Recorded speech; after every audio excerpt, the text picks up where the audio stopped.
Okay, good afternoon, everyone. Fabulous to have you all here again for another Real Learners webinar. We're going to talk about the skill set today. I'm hoping that as I talk about the skill set, the skills that you'll actually need to deploy, I think that's one of the big imperatives we have in kicking off straight away is that it's one thing to actually make a decision to teach skills and to help people to develop skills. It's another to know which ones to focus on. So we're going to make that the focus of our conversation today. And as I was about to blurt out, it maybe has become patently obvious as we begin today that I have been battling a little dose of what my nearest and dearest would call a little bit of the man flu. So I've been battling a little bit, but I'm on the right side of it now. So it may come across in my voice, but perhaps it's not as bad as it sounds. So yeah, we're going to get into that today. So I hope that my voice holds out for you. So hang in there with me if I do sound just a fraction nasally on you today. So that first bridge to cross that we need to talk about is whether it is that we need to teach skills or not, or can we teach skills is perhaps a more pertinent question. And I guess the first thing I want to get off on the front foot around is that yes, of course you can. While our history has been around teaching knowledge, and the imparting of knowledge is sometimes how you would have heard it expressed, both in the learning and development spheres for adults, but also even in our own schooling education. And I'll talk a little bit about school education today as well, and perhaps how that has driven some of our defaults that we need to shake, things that we need to unlearn. I'm often speaking to people about what's the difference between teaching skills and being able to teach knowledge. Knowledge is requires a distribution model. It requires us to be able to take knowledge that we have and get it to people who don't have it. So it's reasonably straightforward. It's about making that knowledge accessible for people, making it something that they can apply, and trying to, if you can, engage them in being able to get interested enough to receive that knowledge. Making it relevant is obviously one of the most important things you can do in that space. But there's a shift. There's what we call a pedagogical shift, which is an approach shift to the way that we want our learning to occur that needs to be made when you're looking to impart skills rather than knowledge. Now, I'm often telling teachers that it's a three-step process that it amazes me that teachers are not quite aware of. First of all, to teach a skill, you need to teach it explicitly, which means that we need to let it stand on its own. So sometimes you need to teach a skill for the sake of teaching the skill and not try to do it while you're doing something else. So I tell school teachers, don't try to teach the skill of being able to stay on task to 7-year-old students while they're doing maths. Teach maths as maths, and teach the skill of being on task as the skill of being on task. Teach it separately. So sometimes in our organisations and businesses, we fall for this trap too. We might try to teach the skill of being able to collaborate while we're teaching something technical at the same time, and it's a mistake. So what we need, because it doesn't become explicit for people, and it's not explicit unless we've attached language to it. So specifically understand, I guess, and that's why I think there's confusion around which skills to teach. We talk about 21st century skills, we talk about soft skills, and they're sort of big bracket terms that don't really mean anything to anyone. They're quite implicit and quite sort of cover-all motherhood statements, and we need to get more explicit about it and attach language to it. So I'm going to give you 8 specific skills today that all have a title that you can go, right, well, they're the things that we need to have our people become fully capable as we move forward. So you've got to teach it explicitly. Then you've got to give people the opportunity to practice it in a non-threatening situation. So I often say that one of the skills, and I won't cover this one today, although I'll sort of cheat a little bit when we get to skill 8, and you'll find out what that's about too. But I often teach the skill of being able to fail. A lot of us in organisations are quite risk averse, and we struggle a little bit to embrace fully the notion that a lot of what we do fails. When we struggle to embrace that, we eliminate resilience, and we eliminate one of the most valuable ways to learn, which is through trial and error from that phenomena. And often it's because we haven't experienced failure in such a way that it teaches us that it's no big deal. So step 2 to teaching any sort of skill is to make it non-threatening. So when I'm teaching about failure, I often, even when I've been working with, it was quite funny to do this with some of my more highfalutin corporate clients, has been to get them to play with Lego. And one of the activities I often do is I get them to build me a house that reminds me of my time in Darwin, build me a tropical house, and I smash it with a great big mallet. And they struggle to understand, some of them, why I have smashed their house, because they think they've built a pretty good house. Sometimes they have. It's quite an arbitrary failure. It's a bit cruel. But I'm wondering whether they can bounce back from that failure. And it's interesting to see that if you make it non-threatening at first, people will kind of, right, I'll give it another go, because it hasn't really impacted who I see myself as a worker, who I see myself as a leader, and they'll go, okay, I'll give it another go.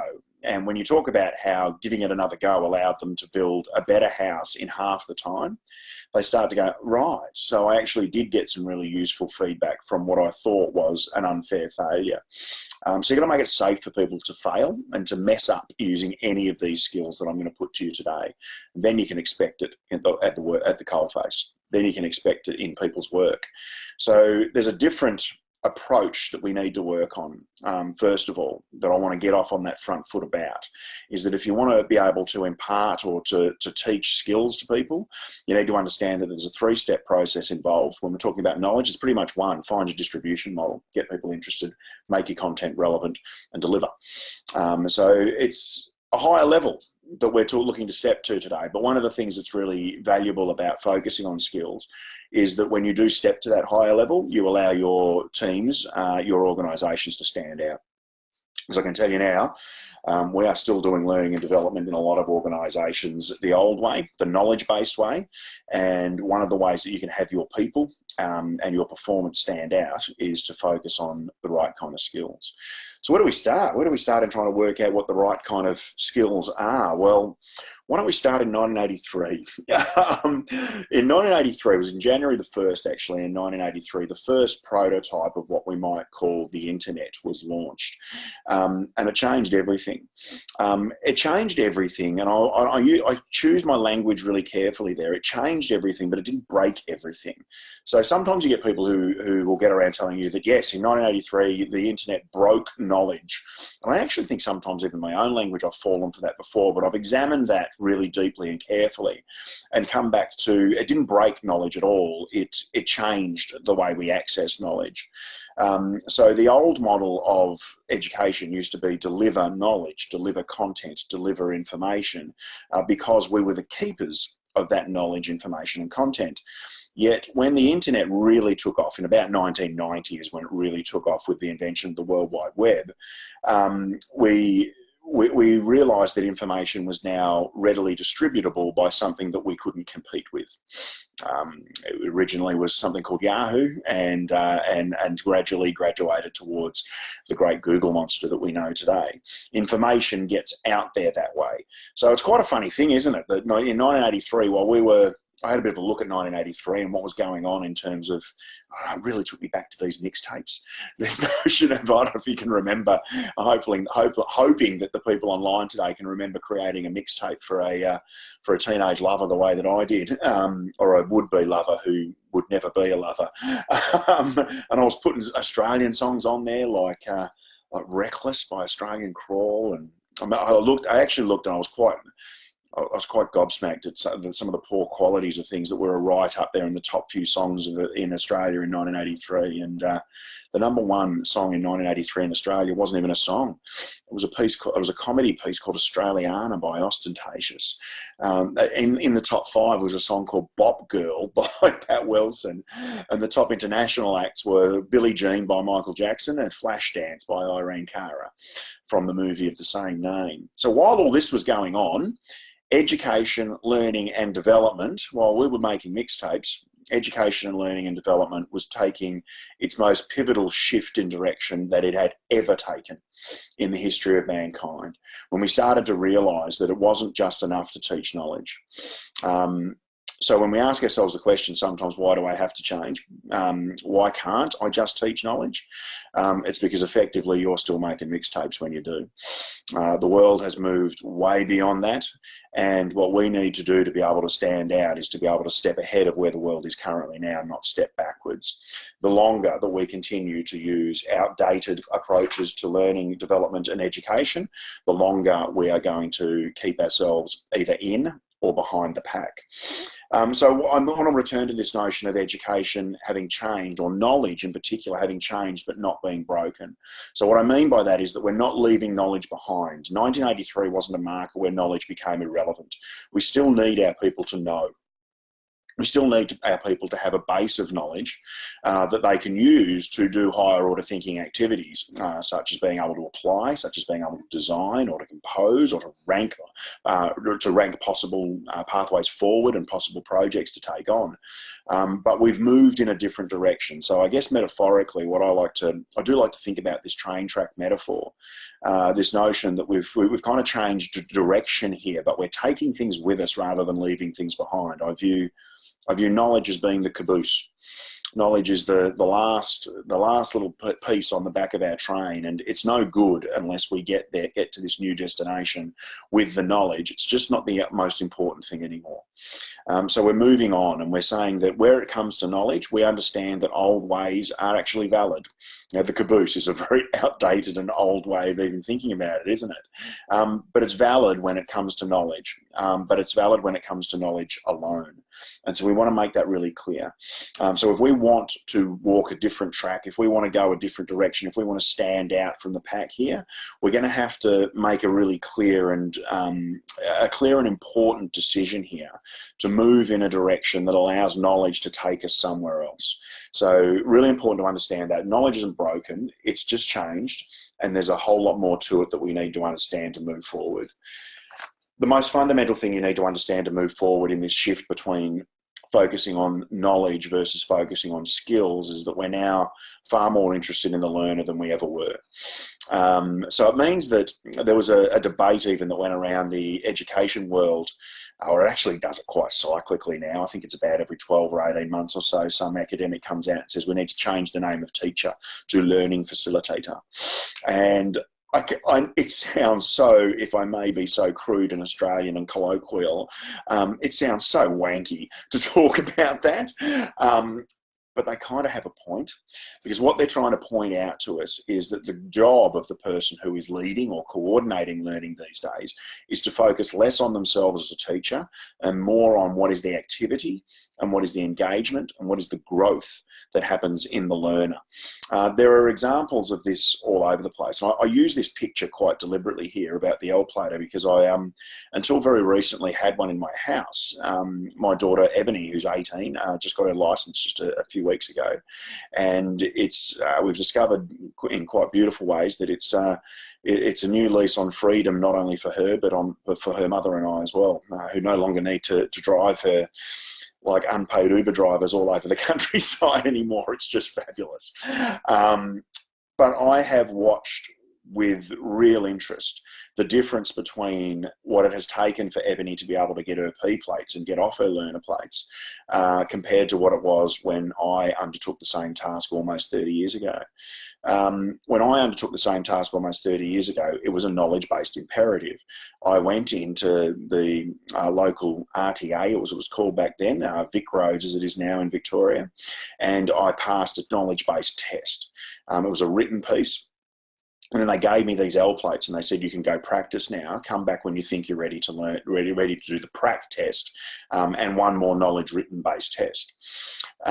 So I did that. My parents happily paid for a handful of lessons, not too many.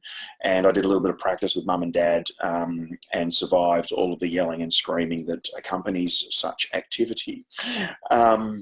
I think in total, I did, from memory, I think I did about 3 or 4 lessons. Most of the lessons were focused on teaching me to reverse park. And I think, I reckon I did maybe 10 or 15 hours with my parents before they said, all right, go and have a crack at it. And I got through. I passed that approximately 20, 25 minutes driving test, and I passed the one more written examination. The difference with Ebony was she had to go and do a written examination, or as it's done online now, a knowledge-based test to get her L plates. But for her to be able to go and pass her P plates, she needed to have signed off in a logbook that she had completed 120 hours of practice. And not only must she have done 120 hours of practice, 20 hours of those needed to have been at night, and a minimum of 20 hours of those needed to have been in the wet. And I'm told that that's changing right now, that they're taking that up further to 150 hours. And it meant that wherever we went, if we went anywhere, we were getting Ebony to drive because she needed the practice just to be able to get her qualifications. And when she started, I remember thinking to myself, this is a bit of a pain in the neck. We're really going to have Ebony driving an awful lot to be able to get her up to this 120. And I watched across those 120 hours what happens. And what happens is that Ebony started to achieve casual, what I would call casual mastery. And I don't think that casual, relaxed mastery came along for Ebony until she hit about 80 or 90 hours. That's how long it took. What I think our Vic Roads people have done is they have said, you know what, it's not about whether they pass a test that we want them to pass. It's about whether they can capably develop the skill of being able to drive to what I would call relaxed mastery.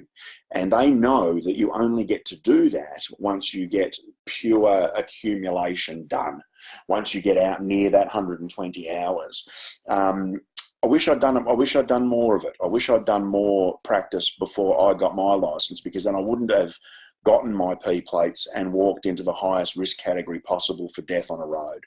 And what this is doing is something really fabulous about preventing deaths on our roads. The highest risk group for deaths on our roads is young drivers between 18 and 24. That's why their insurance premiums are so high.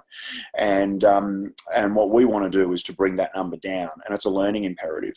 And what they're saying is, let's help the learner learn by making sure they have an adequate knowledge base. But you know what? The test ain't enough. It's in the true development of the skill that we actually get to a level of competency. So I want to remind you, even though I've done a reasonably extensive intro and haven't even got to my 8 skills yet, I wanted to actually dwell on this for a moment, because I'm wondering whether you can even take this on yourself today. I'm wondering if you can say, I'm going to practice this today by not being passive. So there's an opportunity here for you today to treat this webinar as though it's a knowledge-based experience for you, which means I'm delivering. If you don't interrupt me, I will speak through the entire set, but I want to invite you to do that interrupting. So if you do want to participate today, make sure you use that control panel that you can see on your screen right now. Make sure that you do put your hand up if you would like to contribute in some way. I can unmute you and we can have a quick tete-a-tete, and we can make sense of this. And what I think will happen there is that you will start to develop skill around this rather than just receive knowledge, which is really cool. You can also write a question, so please make sure you take advantage of that. Even if you're having trouble accessing the webinar today, I actually can see a couple of new names in the list today. So in the list of attendees today. So if you are not sure even how to use the GoToWebinar control panel, Chris, the amazing business manager, is online today. She's there to help, and I'm there to keep a sharp eye on the questions that you might be writing as well. And so I'll stop occasionally and have a look if you've got anything that you would like me to clarify further or expand upon. So please make sure you make avail of the opportunity to step up to that higher level of skill development rather than just the boring old knowledge delivery approach. All right, let's get cracking, hey? So where did this rise of skills come from, and why does it matter? I think that what happens is you start to get to a higher level of competency when you focus on skills around the key knowledge aspect anyway. I'm often talking in the education world and in the school education world around the way that there's a debate in that world around the way we teach spelling. Now, if you're like me, most of us can remember that we were taught spelling by memorizing lists of words. So we would often take home a list of 10 or 20 spelling words, and our parents would be really annoyed at having to test us on those, because there was going to be a test for us on Friday morning. And we would sit the test on Friday morning, and if you spelled all the words correctly, then you were allowed to go up to the next level, which was pretty cool, I reckon, because I'm a bit obsessed with progress and I like being able to win stuff.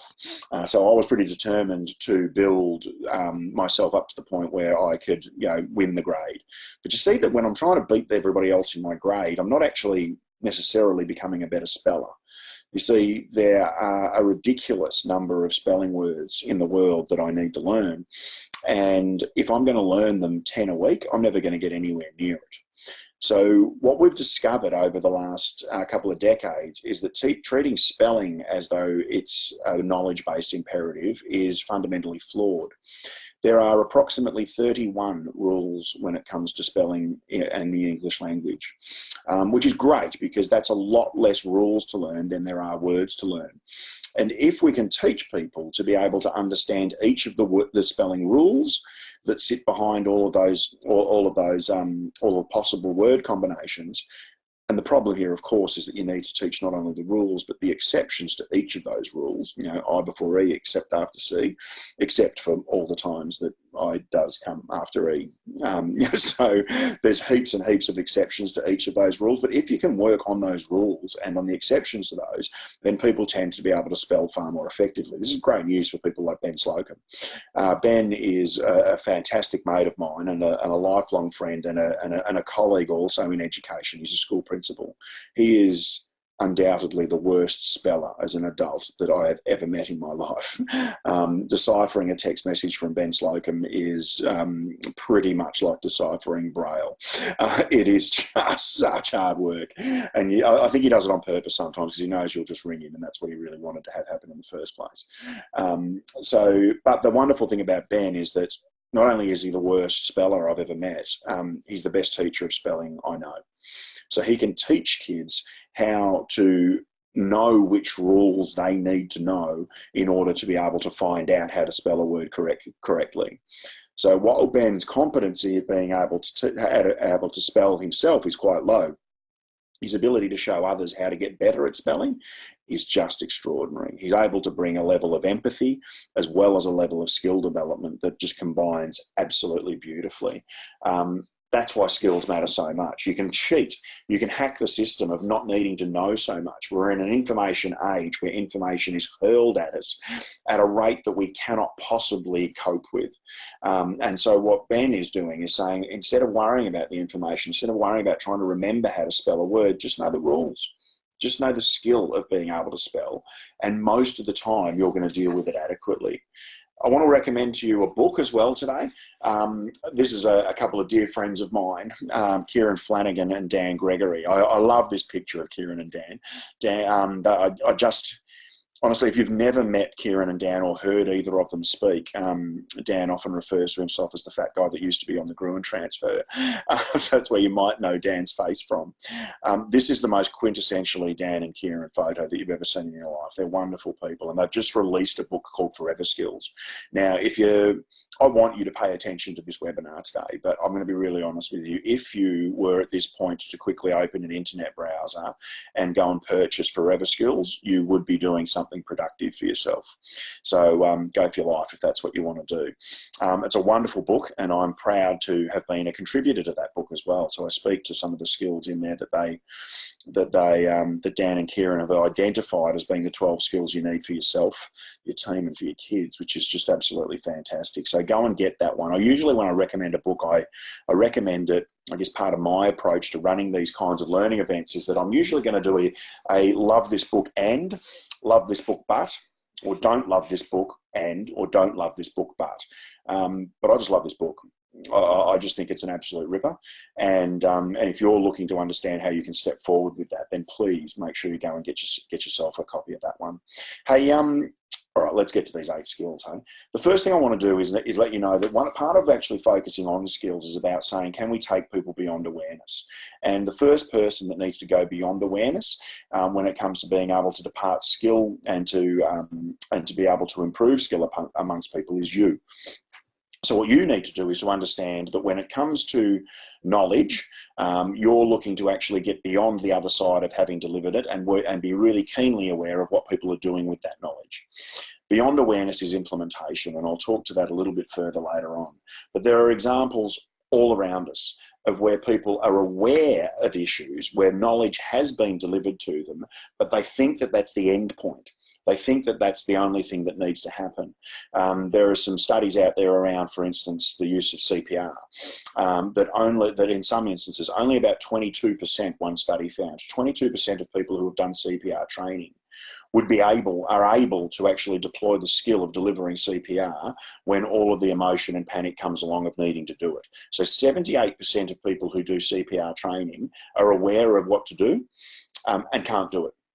So the application on the other side of awareness is way too low. Paying your taxes is another really good example of that. People are aware that they need to pay taxes, particularly people who are in business for themselves, people who are, perhaps you're a trainer today or you're a speaker, and we manage our own businesses. And so what we know is that when we get paid an invoice for delivering some service to people, that we need to put some of that aside to pay as tax. Yet we don't. And I know that we all know that we have to pay tax, yet so many of us end up in the situation of having tediously negotiated payment plans with the ATO. Awareness that you need to pay tax isn't enough. Action and implementation and deployment of that awareness is what matters. There's a fabulous internet meme that I saw recently that I think summed this up really well. It said, it was a little sort of chubby jelly bean that I saw on, I think it was on Facebook, and it said, I need to lose weight. I know how to lose weight, but I don't want to do the things that I need to do to lose weight, but I still want to lose weight. Do you get me? And so there's a level of awareness here of what needs to be done, and that there is no shortcut. And I'm certainly sick of, on social media, seeing the ads that bob up encouraging me that here's the latest wonder pill to be able to help you lose weight. I don't know whether they're able to see me through my phone, which disturbs me somewhat. But they're always trying to tell me that there's a quick fix, and there's just not. We know the things. You need to eat better and you need to move more. But this is saying I just don't want to do. I'm aware of this. But on the other side of it, I just don't know. I just don't want to do it. And I think the one that I'm often speaking to in schools is around bullying. And I think it's the same with workplace bullying. That when it comes to work, we can be fully aware. I don't know anybody yet who isn't aware that we have an issue to deal with in our schools in Australia with bullying, and that we have an issue to deal with in our workplaces and organisations and businesses around both preventing and then responding appropriately to workplace bullying. We are fully aware. Yet every foundation that is built, every program that is implemented, every expert that comments on it tells us that what we need to do is raise awareness. I think that that's the easy way out. Everybody is aware of this problem. It's what are you going to do on the other side of awareness, which means that we might need to take a deeper implementation focus. Our learning needs to be around, can we build people who are determined? In fact, can we build people whose default is to step to the other side of awareness and to deeply commit to an implementation focus? This means we've got to stop viewing education as being a sheep dip imperative. That if we just send people to a seminar, if we put people in CPR training, that they will know how to do CPR. We've got to say, just because we train them doesn't mean they have the skill. And so what we've got to do is get busy on developing the skill. We've got to get them up to what I said before with ebony. We've got to get them out to that casual mastery that allows them to go, you know what, the emotion in my work, the frustration, the challenge in my work that might come along, even the panic or the alarm that might come along in my work, will not prevent me from deploying this skill. That's what people look like on the other side of awareness. We also need to be able to make sure that people are able to solve these problems, not just independently, but together. The reason we want to have people focused on being able to be great cooperative learners is because what cooperative learning does better than anything is it generates a wide variety of solutions to problems. Not only does it generate that wide variety of solutions, but it also generates a much wider variety of possibilities. So whether you're trying to solve a problem, if you can get people to cooperatively learn together, and cooperatively problem solve together, they tend to come up with potentially 7 or 8 possibilities. They then step up to higher order thinking and rank those possibilities, and then they deploy and implement the most appropriate and the most likely to succeed possibility. And they do the same when they're not even solving a problem, but they're just looking, for instance, to take a new product to market. They might just be thinking, what is it that we want to develop? What is it that's going to be new? What is it that's going to stand out? And if people are able to learn and cooperate effectively in that space, they develop a wider range of possibilities in that endeavour as well, which is really incredibly important. When it comes to cooperative learning, I'm often inspired by the work of a real guru in this space called Spencer Kagan. And as a result of Spencer Kagan's work, I came up with 4 key determinations when it comes to cooperative learning. One is interdependence, which means we need to train our people to be able to solve problems in such a way that they need each other to solve the problem. So cooperative learning is not just a matter of hoping that if 4 people come together, they'll all have a solution, which means we're ranking 4 solutions. What we should be targeting is 4 people coming together and potentially raising 7 solutions. You know, it's random. Some people will come up with 3, some people come up with 1, someone might not have one on a day, but they'll be better the next day. And we'll come up with a bunch of solutions together. The sum should be, the total should be greater than the sum when it comes to cooperative learning.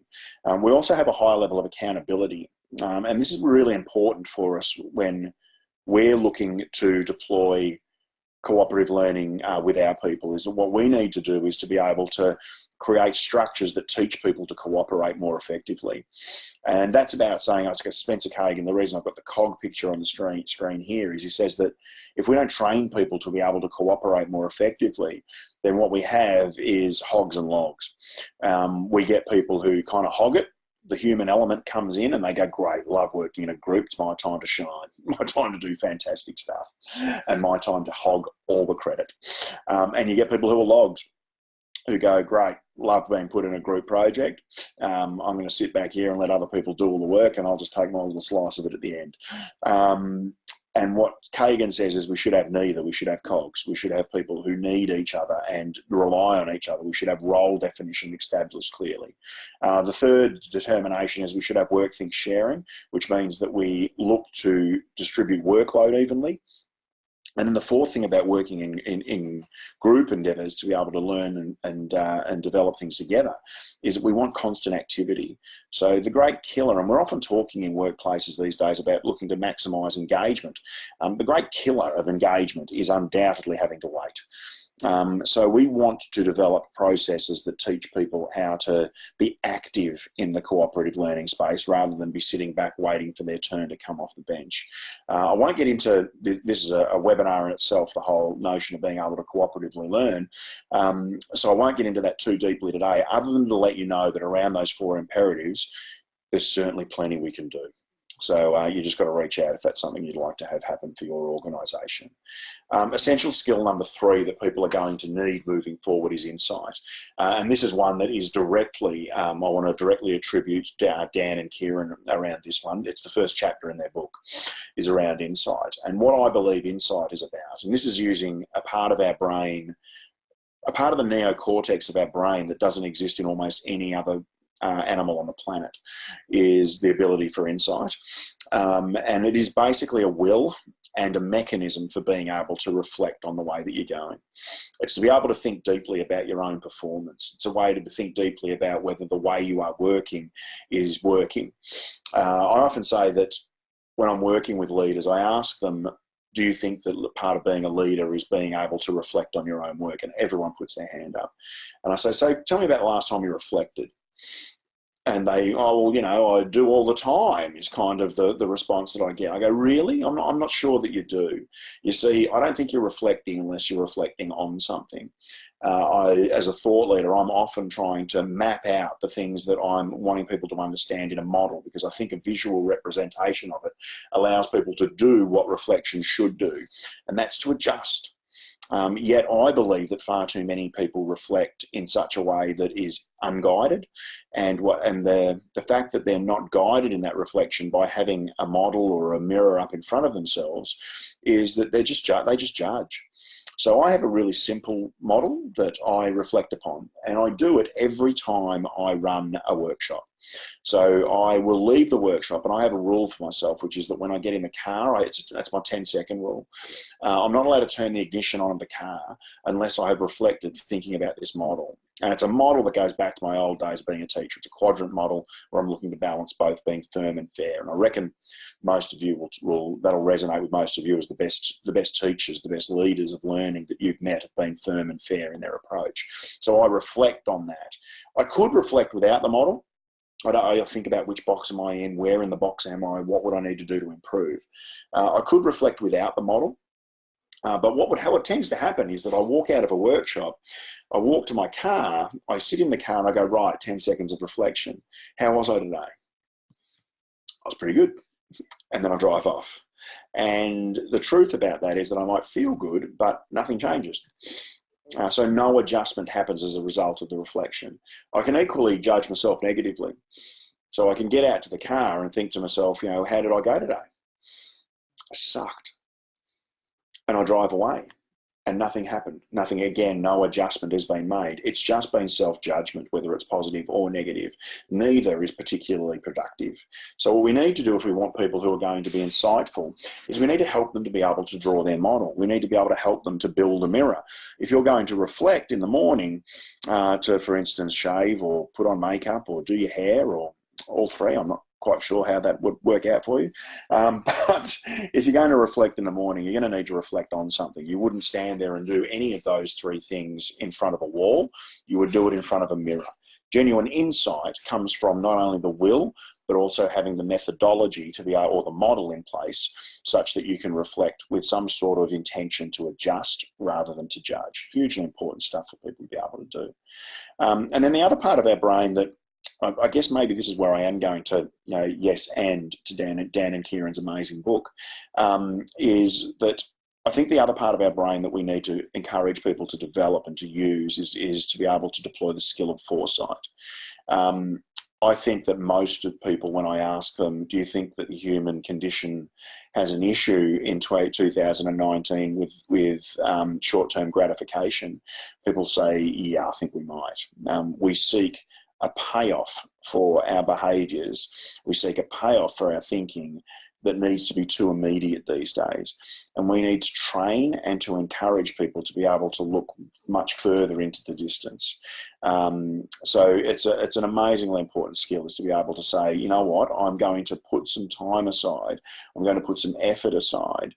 I'm going to delay the opportunity to get a payoff here by putting the work in to do something meaningful, to do something deep, to do something profound, and occasionally teaching people and providing room as leaders of learning for people to be able to focus on something that they don't get a reward on straight away is one of the skills that will allow your organisation to stand out. We did a webinar recently on disruptive innovation, and disruptive innovation is about saying, can you do things differently rather than better? When we think for the short term, we tend to try and say, can we improve something a little bit? And sometimes we go to an enormous amount of effort for a very small return on investment. You know, we might say, you know, it's the equivalent of sticking an extra blade on your razor blade. I don't know why we need more than 4 or 5 on there. I'm not quite sure what adding another one does in terms of the improvement of the performance of the razor, but we go to a lot of effort to do that, a lot of money to market it. What if we thought about doing it differently? And there are organisations that I've mentioned in this space called the Dollar Shave Club, for instance, is a really clever one, who said, we'll do it differently. We're not putting any more than 3 on. We've got a 1, a 2 and a 3. You don't even have to go to the shop to get us. You just sign up online, pay every month, and it shows up in your letterbox. Not bad, eh? And I think that it took some foresight to be able to do that. They looked into the future and thought, do we want to be one of those companies that's competing on how many razors we've got and trying to make that affordable for people? Because I can tell you now, buying razors in the supermarket, if you walk down that aisle recently, it ain't so affordable. How can we compete in that market? And they went, well, there's no way. Let's stop and think about, could we do something profound in this space, something just truly disruptive that could be a real game changer for our business. That is certainly a business that has done some amazing stuff by focusing on foresight. Essential skill number 5 that you'll need is empathy. I'll start with a gag. I love this notion of, you know, the empathy. Everyone views empathy as being walking a mile in someone else's shoes. And I love the gag that comes on the end of that, which is, you know, because then you're a mile away and you've got their shoes. But real empathy is about understanding, and why this connects to being a skill that leaders of learning need to have is because you need to understand what it is truly like for your students, for your learners. That's being truly learner-centered, is understanding what is the emotional struggle that they are going through when they are working in a learning environment. And we need to support them through that. Empathy is the ability to be able to scaffold ways for people to be successful, for them to experience positive affect. I'll talk about that a little bit more as we move forward as well. But not only is it important in terms of accessing people to learning, but empathy is also critically important for the future work skills that we know people are going to need, for the future work roles that we know people are going to be filling. One of the things that, if you look at some of the studies that have been done about what the future workforce is likely to look like, for instance, on the other side of artificial intelligence and robotics. Well, how's that going to change the workforce? It's the humanness that gets left behind. It's going to be very difficult for us, for instance, to trust. One of the things, we as a lot of people are aware, we could all be, wandering around in driverless cars right now, but we haven't yet, as a species, found our way to trust yet. There's not enough evidence in front of us to be able to trust.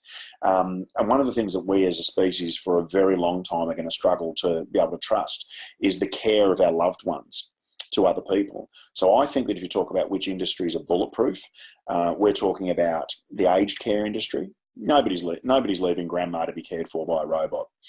That ain't happening in a hurry. We'll all have mental imagery of the old RoboCop movie shooting her down as she tries to go out the shop to get a cup of tea. That's not happening. So we won't be trusting robots in a hurry, and we won't be trusting robots with our kids. So people in childcare, I think early childhood educators, I think primary school educators in particular, their jobs are pretty safe. We are not, for all the risks associated that we're told about constantly around pedophilia and all the awful people that are out there in the world, we aren't sending our kids to have R2D2 at the front of classrooms all day blurting information at our kids. We want a person there, and we want a person with empathy.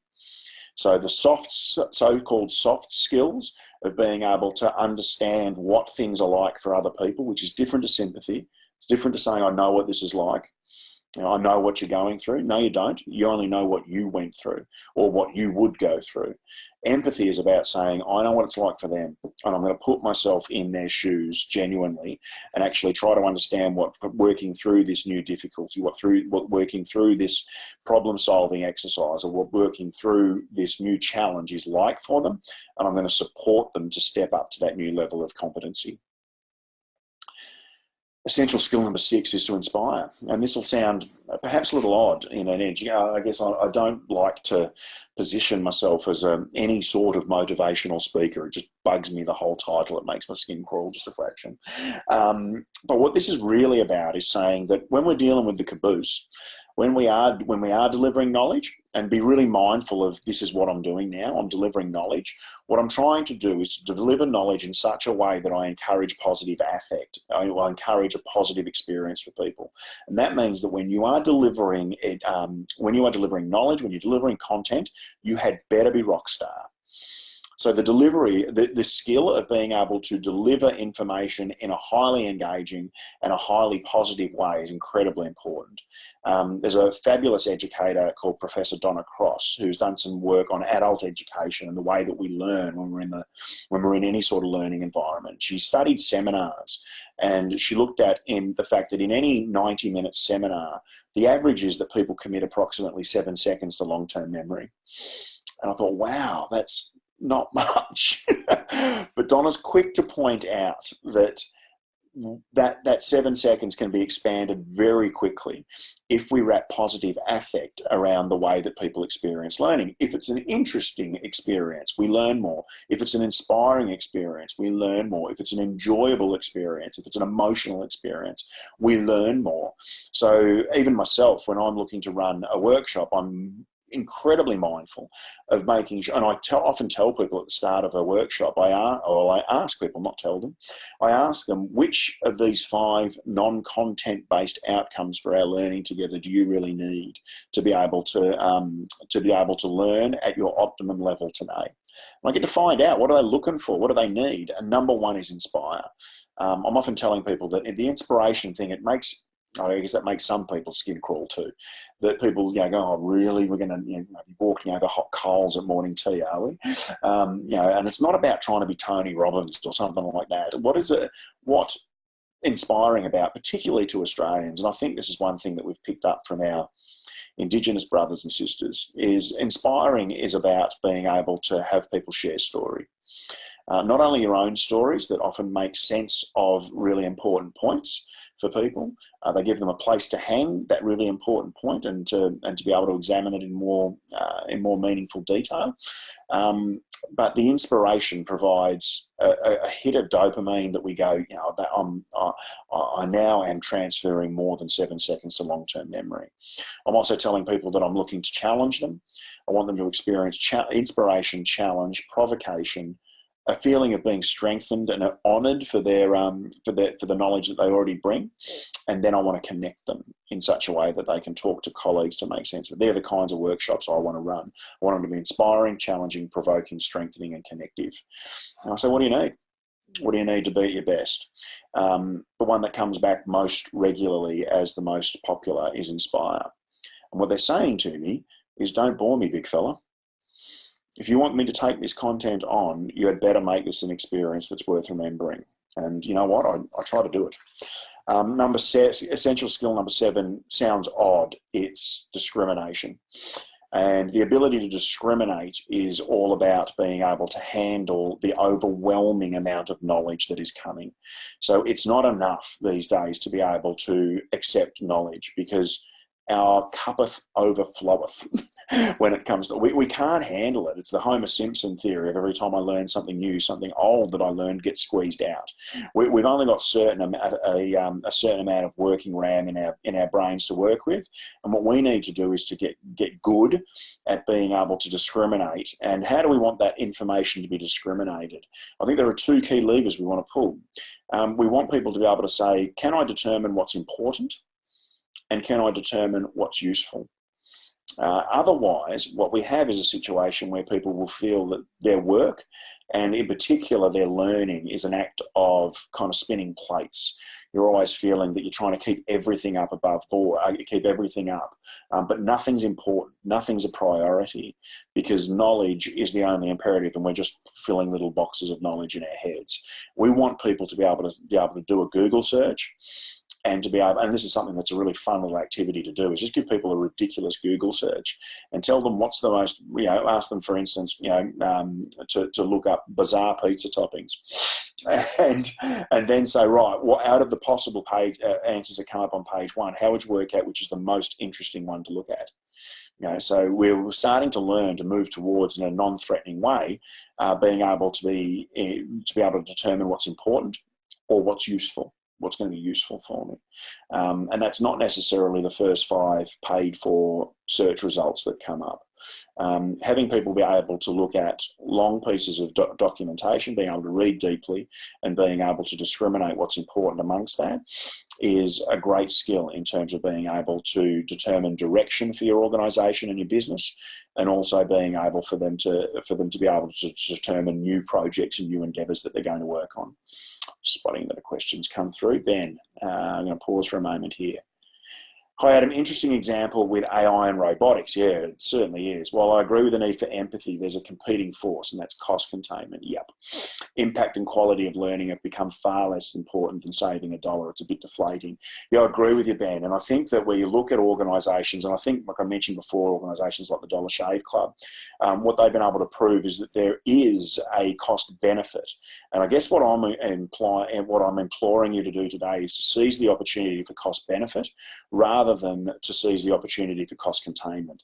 I think it's a really important tipping point that we're at, Ben. I think that what we're saying is that organisations that are focused on learning and development being a knowledge-based imperative, where I'm trying to get information into the hands of the other people in my organisation, they're the ones that are interested in cost containment, which means you're going to compromise on the quality of that learning. And where that quality of learning, what is the part of that learning experience that we shave off when we compromise quality? It tends to be the skill development part, because it's easier to tick boxes in terms of being able to say, but I delivered this content. Organisations that say, you know what, our work isn't just about cost containment, our work is about cost benefit. They're the ones that say, to get cost benefit, we're going to need to focus on skill, which means that the part that we shave off, if we are going to actually try and shave anything off, tends to be the knowledge stuff. And we say, could we deliver knowledge, or could we make knowledge available that's important in some other way, and make our L&D spend focused on skill and capability development? You raise an incredibly important point there, Ben. Thanks so much for chipping in with that. Final essential skill is the skill of being an explorer, of being able to explore, of being the skill of exploration. I'm going to admit I'm kind of cheating here. I'm taking you to another realm here in terms of skills. It may not actually be a skill being exploring. I think that in some ways it's possibly a value or a capability, which means we need to go a step further. So we don't just take our 3 steps of skill development and say that we're going to teach it explicitly by attaching language to it. We're going to apply it in a non-threatening or enjoyable situation, and then we're going to expect it at the coalface. When it comes to exploration, we need to model. And when we model being an explorer, we fail because we don't have a predetermined outcome. We're seeking potentials. We're seeking opportunities that we didn't know were there until we put the telescope up to our eye and looked well into the distance and all around us. And that means that we, as I mentioned earlier today, embrace failure. To embrace failure, we need to say we are practicing getting resilient. And when we practice failure, we are inviting vulnerability. The good part is that when we invite vulnerability, when we invite resilience, and we invite that all-important way of learning in trial and error, we invite all sorts of opportunities that other organisations aren't taking. So I get that this is a cheat here because this isn't about just how you can make other people explore. My 8th essential skill, being exploration, is all about trying to provoke you. If you want your people to explore, they will need to see you explore. Teaching a value or a capability like that is about modelling it first. They won't explore unless they see you do it first, which means that not only will they see you explore, they'll see you fail, they'll see you learn through trial and error, they'll see you apologise for the errors that you make, they'll see you be vulnerable about that, and they'll see you develop your own resilience. And only when people see that are they inclined to jump on and begin explorations with you. A hugely important piece. And I guess I'm sort of getting into a rather deep and meaningful field and area here. But I want to, I guess, finish the webinar today with a 1-minute video. So hang in there with me for a minute here. And what I'm wondering is whether you see, when I watch this video, which kind of seems pointless, I guess that's the first one, the first thing about this video. You look at it and you wonder why the young woman in this video is doing what she's doing. But I'm wondering if you can see any of the other things that happen across the 1 minute and 17 seconds of whatever it is that this young woman is doing on the beach here. Have a quick look for a minute and tell me what you think. Oops, go back.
Now, I think that's a cool video, and the reason I think that's a cool video is because it's purely about skill. And what I see is a focus on skill that's almost pointless. This is an activity that you will never need anyone in your organisation to do, okay? Totally pointless. But what I actually saw across the length of that video was not just a pointless activity. I saw improvement. I wonder if you noticed how much better the young lady in the video was at whatever that activity was called. I wonder if you noticed how much better she was by the end of the video than she was at the start, how much quicker she was. I wonder if you noticed the level of mastery that she was getting towards across just 1 minute and 17 seconds. I wonder if you noticed that there was genuine reward for her in that activity, even though the activity itself was pointless. And I'm wondering if you noticed in the final couple of seconds when she does that little flip and gets out of there, the positive affect that she experienced. So when we learn new skills, and when we get up to what that casual mastery is that Ebony got when she got to 90 hours of practice, or when you just get to the point where you can get better at flicking a stick around on the beach, there is a positive affect that comes with it that has people want to learn more skills. And if you can take that point of understanding that sometimes the knowledge doesn't need to get to people through your L&D spend, as I was sort of discussing with Ben there, sometimes what we need to do is to be able to make skill development pointless. And then what happens is that people start to apply it in other areas of work. It's a fundamental shift. And I think that we're at a point where we're perhaps creating the next 1983 right now. We have tried to make since knowledge was changed forever in 1983 and then again in 1980, we have tried to apply the same old methodologies that we used previous to that and hope that eventually we would fit. And I think that what we're at now at a point in 2019 is where we can say, if we can say, you know what, I'm going to be the one that changes first. I'm going to be the one that focuses on skill. I'm going to be the one that focuses on it, perhaps even in a totally pointless way. I'm going to trust that the cost benefits that are going to come after it because of all of the positive stuff that just comes along with it. Then I think that we're at a really exciting point, and hoping that maybe you are as well. Just noticing that Ian's popped something in there as well I want to check on. That must be the newfangled stickgram yoga. Yeah, I think it might be. I actually, to be honest, Ian, I have absolutely no idea. But I don't know. It looks like fun, and it also looks something I would be terrible at. But I guess even like the young lady on the screen, I probably would get a little bit better at it over time if I gave it a crack. Pointless? Maybe not. Hey, before you leave today, please make sure that you download the slide deck from today. It's a really, I find this a topic that you've got to revisit multiple times. I mentioned before the sheep dip effect. There's a not being appropriate way to look at learning these days. I think that you might need to have a look at this again today. I want to thank you for taking that handout and for going and having a look at it a little bit later. I think it's one that you'll get a bit out of. And I want to thank Ben and Ian today for stepping up and making today not a knowledge-based delivery experience as well. And next webinar is going to come along on the 18th of July, and it's about learning teams. So it's about how you can, I mentioned that one before about collaborative learning. So this is a little bit less about collaborative learning and how it is that you can build capability in your teams to be able to learn collaboratively. I think that this is the key to transforming team performance. I think that if we can teach our teams to learn together and to want to learn together, then we can generate those multiple possibilities, those multiple solutions that we're looking for at a rate that will allow your organisation to stand out. So you're going to get a link to that one to be able to register for that one, and I reckon you'd be just a little bit nutso if you didn't come along. Thursday, 18th of July, 2 p.m, make sure you're there for that one. Hey, if we can help out at all, give us a yell. We're happy to work with your organisation in any way that you see fit. And they're the contact details on the screen that you can see there. And thanks so much for your time this afternoon, everyone. Have a great day, the rest of whatever it is that you've got planned for it. And we'll see you on the 18th of July.